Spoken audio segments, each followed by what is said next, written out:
2차전지 쪽은 욕심내서 오늘 사서 내일 수익 내는 게 아니고 내년에 크게 진행될 업황을 보고 여러분들이 말 그대로 투자를 하신다 생각을 하시고 관심을 한번 가져보시기 바랍니다.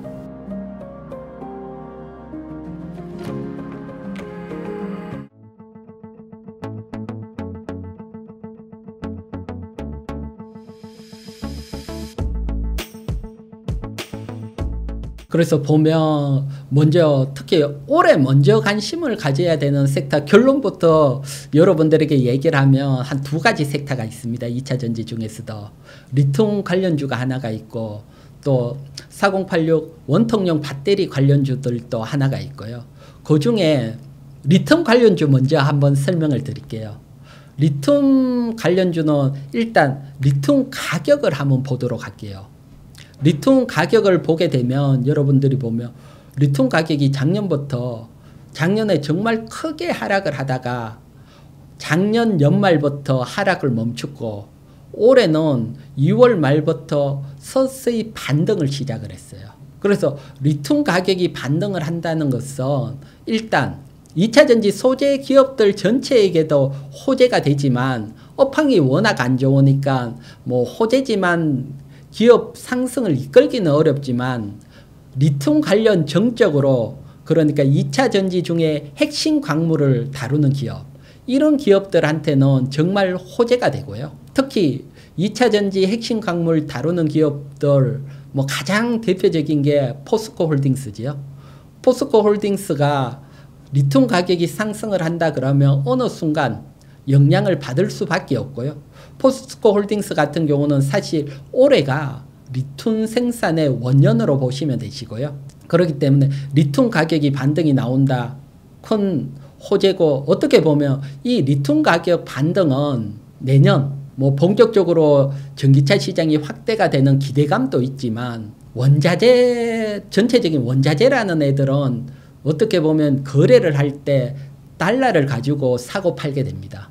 그러면 달러가 약세로 움직이게 되면 원자재는 가만히 있어도 상승을 하는 측면이 있습니다. 돈이 약화가 되니까. 그래서 지금 원자재 가격이 상승을 하다가 지금 주춤주춤하고 있는 것은 달러가 약세로 가다가 다시 반등이 나오기 때문에. 하지만 결국 미국이 금리 인하 올해 할 겁니다. 한 번 정도. 거기에 맞춰서 달러가 약세로 간다면 원자재 가격도 훅 상승이 나올 수 있고요. 그러면 주가라는 건 먼저 움직이게 되니까. 그래서 다른 2차 전지 중에서도 직접적인 리튬 관련주인 포스코 홀딩스에 우리가 먼저 관심을 가져야 될 것으로 보고요. 그러면 포스코 홀딩스 뭐 가져야 된다고 설명을 드렸는데 다른 측면도 또 하나 있습니다. 리튬 가격만 보고 여러분들에게 포스코 홀딩스 관심 가져야 된다 설명드리는 것뿐만 아니고 호재가 하나가 더 있습니다. 리튬 가격 호재라는 하나가 있고 또 다른 호재라는 것은 뭐가 있냐고 하면 IRA 법안입니다. 사실 IRA 법안에 대해서 여러분들이 다 알고 있는 게 작년부터 보조금을 주고 있다 이렇게 알고 있잖아요. 근데 4대 건물, 양극재, 음극재, 뭐 전해액 분리막 요런 4대 광물은 올해부터 뭐 북미 시장이나 여기에서 만들었는 걸 사용해야지 보조금을 받는데 핵심 광물 리튬은 내년부터입니다. 올해는 아닙니다. 그리고 올해까지 유예 기간입니다. 그래서 내년부터는 중국산을 못 쓰게 돼요. 그러면 내년에 시행되기 전에 내년으로 가까이 가면 갈수록 리튬은 희소성이 생길 수밖에 없습니다. 중국 외에서 나온 리튬들은 특히 뭐 미국하고 FTA 체결이나 미국이 승인되는 국가에서 나온 리튬 가격은 희소성이 생기고 그걸 사용을 해야지 이제 보조금을 받으니까요. 그렇게 본다면 올해 말로 가면 IRA 입법이라는 호재가 또 하나가 남아있죠. 따라서 리튬 사업 같은 경우는 두 가지 호재. 리튬 가격이 반등이 나온다는 호재가 하나가 있고 IRA 법안에 따라 내년부터 중국산 들어오지 막아주는 호재. 따라서 올해 제일 먼저 관심을 가져야 되는 것은 이 리튬 관련주고 그 중에서 뭐 포스코 홀딩스로 보여지고요. 포스코 홀딩스 차트를 한번 보도록 할게요. 포스코 홀딩스 올해 지금 전반적인 사업 구조를 먼저 짧게 한번 설명을 드릴게요. 사업 구조를 보면 일단 광석 리튬 같은 경우는 작년 11월 달에 준공이 됐습니다. 준공이 돼서 지금 수율 조정을 하고 올해 직접적인 생산이 나올 걸로 보고, 그 다음 이제 아르헨티나 염수 리튬 같은 경우는 올해 상반기에 준공이 될 걸로 보고, 그리고 또 생산이 나올 걸로 보고 올해 말이나 내년. 근데 조금 아쉬운 점이 있습니다. 아쉬운 점. 사실 2차 전장이 이렇게 업황이 어려울 때는 사실 이런 미래를 보는 사업은 계속 투자를 해야 되는데, 요번에 포스코홀딩스 회장이 교체되면서 리튬 사업을 조금 속도 조절 발표를 했더라고요. 그래서 지금보다는 뭐 2025년 원래대로 하면 48,000톤 만들다가 2만 3만 톤으로 축소를 했던 부분이 있고, 2026년 동안 16만 톤 이상인데 약 10만 톤으로 축소한 부분, 이 부분은 조금 아쉬운 측면이 있고요. 하지만 어쨌든 리튬이 본격적으로 올해부터 사업이 시작되고 내년 후내년 좋아진다. 거기에 따라 리튬 가격도 올라가고 또 IRA 법안 내년부터 직접적인 수혜를 받는다. 이걸 감안한다면 우리가 포스코 홀딩스에 대해서는 뭐 계속 관심을 가져야 되고요. 차트적으로 한번 보면서 설명을 드릴게요. 지금 보시는 게 포스코 홀딩스 차트입니다. 차트를 보게 되면 확 강하게 상승을 했던 부분에서 지금 40만원대 제가 까만 라인으로 꺼놨는데, 이 40만원대에서 계속해서 다중바닥을 형성을 하고 있는 모습들이거든요. 따라서 40만원 아래에서는 천천히 분할 매수를 해놓고 연말로 가고 또 내년 큰 시장을 보고, 이건 단기로 접근을 하는 건 아니니까요. 그래서 관심 있으신 분들은 40만원 아래에서 매수를 한다. 요렇게 보시면 뭐 지금 3중 바닥, 지금 반등이 나오면 3중 바닥이니까 어떤 주가라는 게 강하게 확 상승을 했다가 조정을 받고 바로 V자로 상승하기보다는 다중 바닥을 만들고 상승을 했을 때 더 크게 상승이 나왔거든요. 그래서 이번에 상승을 한다면 벌써 3중 바닥이니까 큰 또 기대감이 나올 수 있고, 여기에 뭐 철강 산업이 조금 어려운 측면이 있는데, 철강 부분을 보더라도 이제 최근 중국 쪽 어려워지면서 철강 가격이 하락을 하다가 최근 철강 가격이 반등이 나오는 타이밍이 조금 나오고 있고요. 또 중국이라든가 뭐 브라질도 마찬가지고 중국산 철강에 대해서 관세를 또 강하게 매기는 부분들 나오고 있으니까 철강 사업 부분 쪽에서도 또 호재가 나올 수 있고요. 그런 측면에서도 뭐 포스코홀딩스 관심 있게 보고, 큰 틀에서 월봉 차트를 한번 보도록 할게요. 월봉 차트를 보게 되면 지금 보시듯이 2018년 고점을 한번 형성을 했고 2021년 고점 한번 형성을 했고, 그 고점을 강하게 확 돌파를 했죠. 그래서 보통은 이런 고점들은 돌파하기 전까지는 저항으로 작용을 해요. 그래서 고점을 저항으로 작용을 하다가 작년도에 강하게 확 돌파를 했고, 돌파를 해버리면 이제 지지로 작용을 해요. 이제는 주가에서. 그래서 그 지지를 받을 수 있는 지점이 40만원대라고 보시면 되시니까요. 그래서 큰 월봉 차트로 보더라도 한 40만원대 이하에서는 충분히 뭐 여러분들이 관심을 가져도 좋은 자리로 보이고, 또 대신 오늘 사서 내일 안 움직인다 이런 건 아니고요.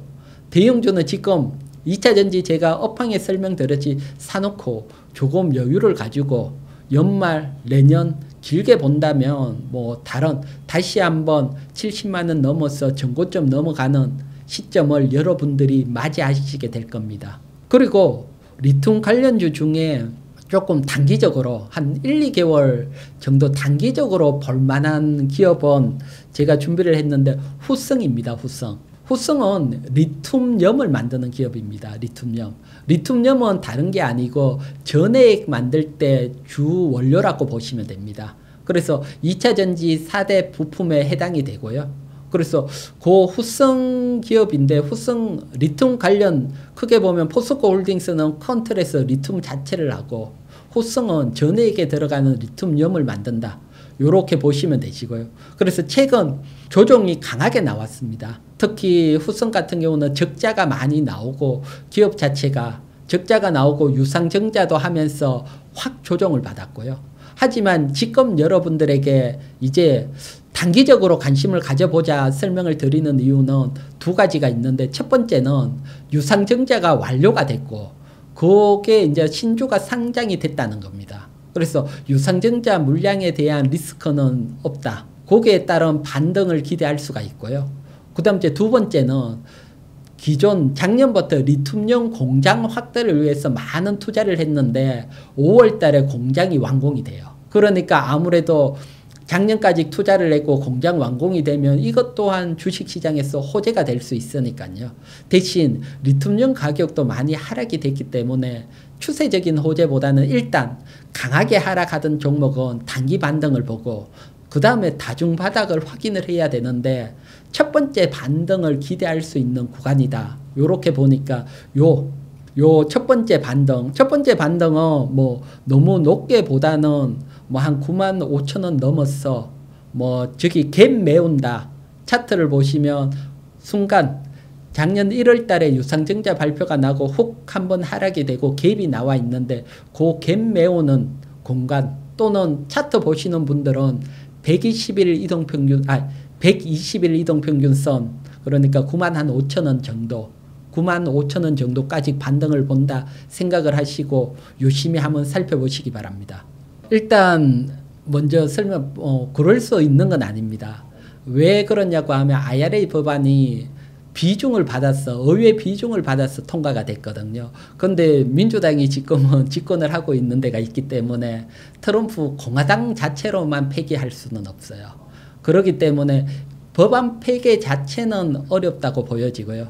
대신 약화시킬 수 있는 뭐 측면은 나올 수 있는데, 일단 법은 살아있다고 보니까 IRA 법안은 그대로 간다고 보셔야 되고, 또 뭐 중간에 그러니까 뭐 의원 선거에서 다 공화당까지 또 다 장악을 한다 그러면 다르지만, 당장 그까지는 걱정할 필요 없고, 또 다른 측면에서 뭐가 있냐고 하면, 일단 트럼프라는 자체를 본다면 트럼프가 지난 힐러리하고 붙을 때, 대선에서 승리를 할 때 자기가 힐러리 쪽 보고 금리 인하를 하면 안 된다, 인하를 하면 이건 망하는 거다 계속 공격을 했다가 대통령 되자마자 인하해라고 말을 좀 상황에 맞게 바꾸는 측면들이 강해요.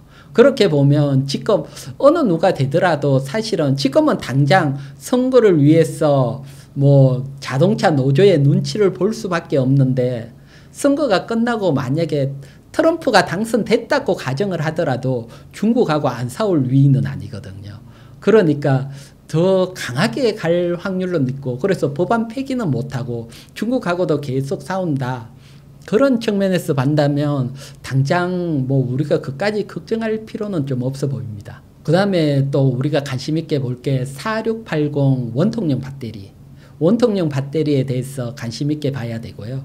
지금 4680 원통형 배터리하고 이게 배터리가 얼마나 팔리는지 또 향후 그래프를 하나 준비를 했거든요. 그래프를 이렇게 보면 매노에 많이 팔리는 각형이 점점 줄어들고 있고, 그 다음 원통형 배터리 캐파가 점점 시간이 지나면 증가하는 쪽으로 그래프가 그려져 있죠. 이건 다른 게 아니고, 원통형 배터리 같은 경우는 대량 생산이 쉬워요. 저희도 지금 배터리 보면 다 동그랗잖아요. 그처럼 구조적으로 대량 생산을 하기가 영리한 구조고요.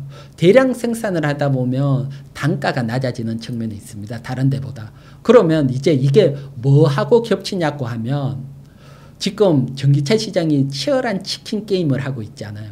치킨 게임을 하고 내년에 대중화로 온다. 그러면 가격이 중요한 시점으로 들어요.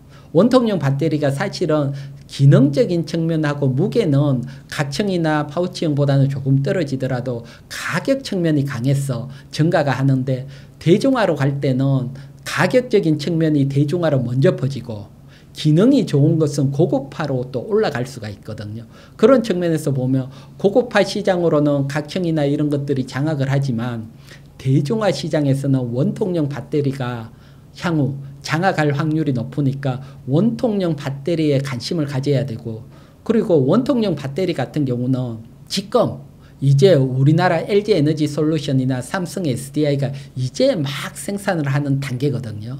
그렇기 때문에 지금 관심을 가질 수 있는 단계다. 이렇게 보시면 되시고요.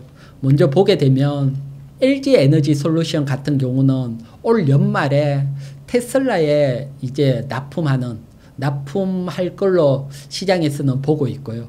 그 다음에 미국 애리조나의 원통형 배터리 전용 이제 공장을 짓고 착공을 하는 거죠. 지었는 건 아니고. 그러다 보면 아무래도 원통형 배터리 관련 장비주들에게도 모멘텀이 받을 수 있고, 삼성 SDI 같은 경우는 내년 초에 양산 돌입할 수 있다 이렇게 얘기를 하고 있거든요. 그처럼 이제 시작이 되는 섹터이기 때문에 항상 뭐 양산이 되고 크게 만들 때보다는 할 수 있다 큰 기업들이 얘기할 때 주가들은 먼저 움직이는 측면들이 있고요.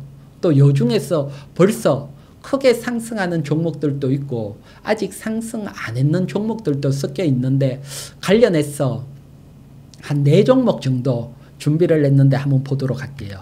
보면 TCC 스틸 가장 대장주인데, TCC 스틸 같은 경우는 사실 너무 크게 상승했던 측면이 있어요. 주가라는 게 또 너무 크게 상승을 하면 조금 기다려야 되는 측면이 있고, 또 뭐 호재도 있고 또 캐파도 크지만 전체적인 실적을 한번 보면 TCC 스틸이 2022년 비해서 2023년이 영업이익이 74% 확 줄은 측면도 있거든요. 이렇게 영업이익은 확 줄었는데 주가는 크게 상승을 해서 뭐 PR이 100배가 넘어가 있는 상황이니까요. 그런 상황일 때는 대장주지만 조금 기다리시고, 나머지 또 관련주 중에 적게 뭐 영업이익도 감소폭이 적고 또 주가 상승폭이 낮은 뭐 동원 시스템즈나 필에너지, 상신 EDP 요런 쪽 관심해서 여러분들이 한번 보도록 하고요. 특히 요 중에서 필에너지 차트 하나 준비를 했거든요. 필에너지 차트를 보게 되면 사실 필에너지는 신규 상장 종목입니다. 신규 상장 종목들은 상장 후에 하락을 했다가 바닥을 기다가 또 상승 쪽으로 방향을 잡으면 정말 강하게 상승하는 측면이 나올 수도 있고요. 특히 필에너지 같은 경우는 삼성 SDI가 지분 14%를 투자를 했습니다. 대기업이 지분 투자를 했다는 것은 뭐 기술력은 인정을 받았다 이렇게 보시면 되시고요. 그리고 또 공급차 하나는 확보했다. 자기가 아무래도 지분 투자했는 기업들 뭐 개발이나 같이 가면서 향후에 내년에 삼성 SDI가 뭐라 그럴까요? 뭐 양산 들어갈 수 있다. 그렇다면 뭐 장비라든가 이런 것들이 필에너지 또 수혜를 받을 수 있고, 또 원통형 배터리 관련해서 지금 외국 공장 짓는 부분들이 있기 때문에 뭐 외국 쪽의 팔로 열리는 그런 기대감도 있고요. 특히 필에너지 같은 경우는 뭐 장비가 뭐 어떤 장비다 하면 원통형 배터리 롤을 감는 장비거든요. 그 장비에다가 뭐 노칭 기능까지 같이 겹쳐져 있어서 여러 뭐 다른 하나하나 뭐 로칭, 와인더 감는 거 따로따로 되는 장비보다는 훨씬 유리한 측면이 있습니다. 그래서 그런 기술력 인정받고 또 대기업 지분 투자까지 받았고, 특히 뭐 수주 잔고가 정말 크게 뭐 벌써 지금 잔고를 보면 2,459억, 약 25% 재작년에 비해서 작년에 잔가해서 수주 받아놓은 게 또 크게 있다. 이런 측면까지 본다면 필에너지에 대해서 한번 관심을 가져보시고요. 또 이쪽도 뭐 마찬가지지만 2차 전지 쪽은 욕심내서 오늘 사서 내일 수익 내는 게 아니고 업황 내년에 크게 진행될 업황을 보고 여러분들이 말 그대로 투자를 하신다 생각을 하시고 관심을 한번 가져보시기 바랍니다.